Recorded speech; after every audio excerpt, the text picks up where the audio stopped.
Você sabe por que os adolescentes sentem tanto sono de manhã e têm tanta dificuldade em acordar? Eu sou a professora Mali e essa é uma aula sobre ritmo biológico. A adolescência é um período de grandes mudanças no organismo. Novos hormônios são produzidos e outros têm sua secreção alterada.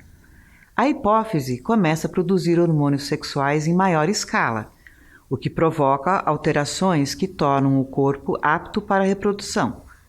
Da mesma forma, a glândula pineal, que produz e libera melatonina, hormônio sobre o qual vamos falar, retarda o seu pico de secreção, alterando o padrão de sono dos adolescentes. Ao alterar-se o ritmo do relógio biológico, a melatonina, hormônio que induz ao sono, passa a ter seu pico de concentração mais tarde, atrasando o horário de sono dos adolescentes. A produção do cortisol, que faz o indivíduo acordar, também é atrasada, fazendo com que os adolescentes durmam mais tarde e acordem mais tarde também. O número de horas de sono necessárias varia de pessoa para pessoa e depende da idade. Crianças dormem mais, idosos dormem menos. Isso acontece porque a produção de melatonina vai diminuindo ao longo da vida. De modo geral, um adolescente precisa em média de 9 a 12 horas de sono para seu organismo se recuperar e funcionar adequadamente. Uma criança acostumada a dormir às 22 horas, quando chegar à adolescência, passará a sentir sono mais tarde, por volta da meia-noite. Se acordar às 6 da manhã, não terá dormido as horas necessárias e se sentirá sonolenta e com mal-estar generalizado. A produção de melatonina aumenta quando estamos em ambientes escuros e calmos. É por isso que sentimos sono nesses ambientes. Pelo mesmo motivo, computadores e celulares não devem ser usados perto da hora de dormir, pois a luminosidade da tela atrapalha a produção de melatonina. Dessa forma, o excesso de sono dos adolescentes pode ser causado por fatores internos, atraso na produção de melatonina e de cortisol, atraso do relógio biológico e poucas horas de sono, e fatores externos, como o uso de computadores e celulares na hora de dormir e o excesso de estímulos à noite.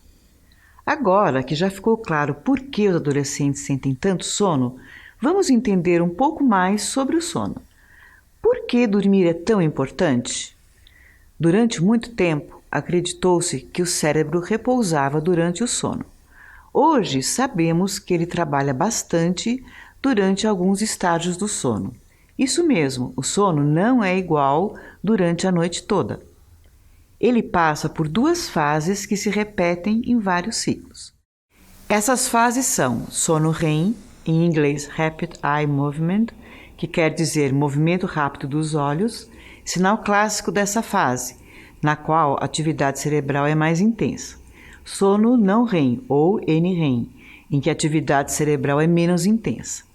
A fase NREM corresponde a 75% do período de sono.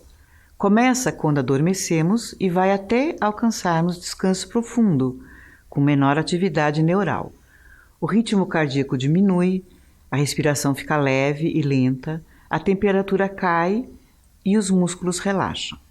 É na fase NREM que ocorre a produção de melatonina e maior produção dos hormônios de crescimento, GH, e luteinizante, LH.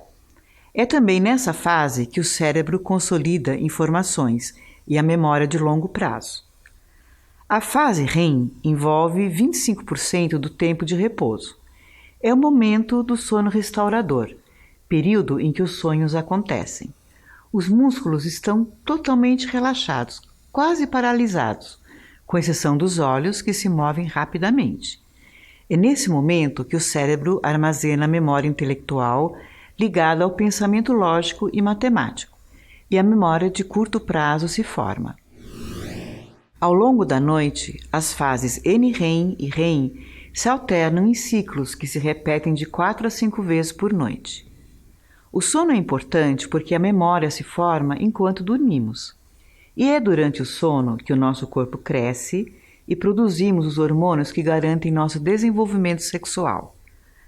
Passar muitas noites sem dormir direito atrapalha nosso aprendizado, a memória e o desenvolvimento do organismo. Espero que vocês tenham gostado da aula. Até a próxima!